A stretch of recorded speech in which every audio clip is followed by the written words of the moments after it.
ke kampung halaman, siapa yang tidak menginginkan? Saat ini pemerintah pun tengah gencar mengajak masyarakat untuk mudik menggunakan transportasi publik.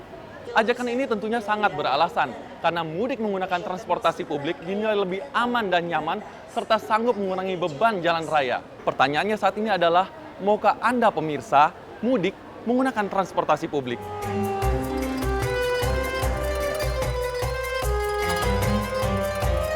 Mudik ke kampung halaman, sebuah aktivitas yang sudah menjadi kewajiban bagi sebagian masyarakat kita. Setiap tahun sekali, masyarakat kita akan selalu bersama-sama meninggalkan kota-kota besar dan kembali ke kampung halaman. Ada banyak cara yang dilakukan masyarakat untuk kembali ke kampung halaman, mulai dari menggunakan transportasi umum seperti kereta api, pesawat, dan kapal laut, hingga mereka yang menggunakan kendaraan pribadi seperti mobil dan sepeda motor.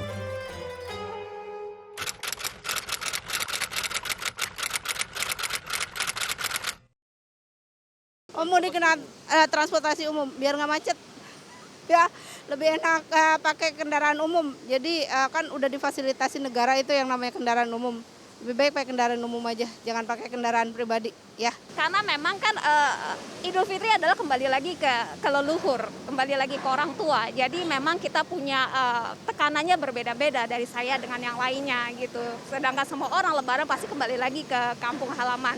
Masalahnya bagaimana cara melakukannya, tidak semua transportasi bisa menjangkau tempat atau area. Mungkin kalau memang harus dibenahi adalah bagaimana sistem transportasinya menjangkau setiap daerah atau tidak, sehingga orang-orang akan mengalihkan untuk menggunakan public transportation. Sebenarnya sih lebih setuju kendaraan umum ya, kayak kereta, bis, dan sebagainya. Cuman kalau dilihat lagi kayaknya beberapa waktu belakangan ini tuh lagi naik juga ya tiket pesawat, tiket kereta, ataupun tiket bis. Mungkin bisa dimaksimalkan lagi kali ya dari segi kendaraannya. Kadang tuh ada orang yang lebih milih pakai kendaraan umum mungkin karena mikirnya kendaraan pribadi jadi mungkin mikirnya kayak lebih gampang karena punya pribadi sendiri, padahal sebenarnya lebih enak kendaraan umum gitu loh. Cuman dari segi mungkin biayanya ataupun cost-nya orang mikir bakal lebih gede kalau pakai kendaraan umum. Ini juga di posisi tengah-tengah karena pengalaman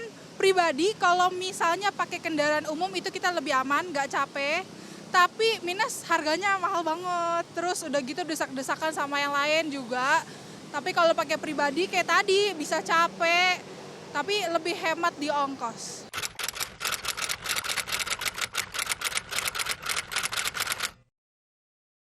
Lebih banyak ininya aja, patrolinya biar jalanan lebih lancar. Sebenarnya kan sudah banyak dilakukan oleh PU dengan juga banyak juga perusahaan-perusahaan yang memberikan mudik gratis dan lain sebagainya gitu. Jadi memang itu harus terus ditingkatkan, pelayanan transportasi juga harus ditingkatkan. Kalau ingin semuanya nyaman, ya harus diberikan pelayanan yang lebih baik dengan yang lebih variatif sehingga masyarakat akhirnya beralih untuk menggunakan public transportation sebagai solusinya. Kalau aku sih yang jelas pastinya si kendaraan umumnya sendiri ya harus diperbaiki dari segi fasilitas ataupun misalkan sesimpel kamar mandi di kereta gitu kan. Kadang nggak semua kereta tuh kadang kamar mandinya bersih ataupun misalkan bangkunya. Kalaupun misalkan yang subsidi pun paling nggak harus di pemerataan lagi nih kereta-kereta apa aja dan juga harus jelas. Jadi misalkan ke kereta apa berapa biayanya dan lebih banyak ini kali ya Kak, apa sih namanya?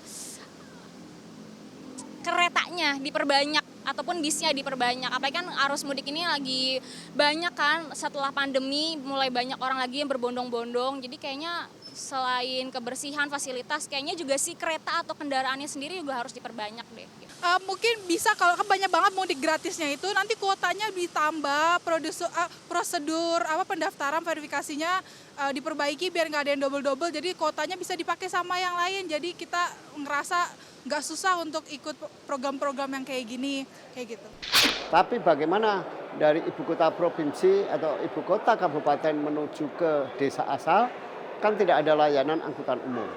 Kalau harus menggunakan misalnya di daerahnya itu taksi online misalnya, mungkin biayanya malah lebih mahal.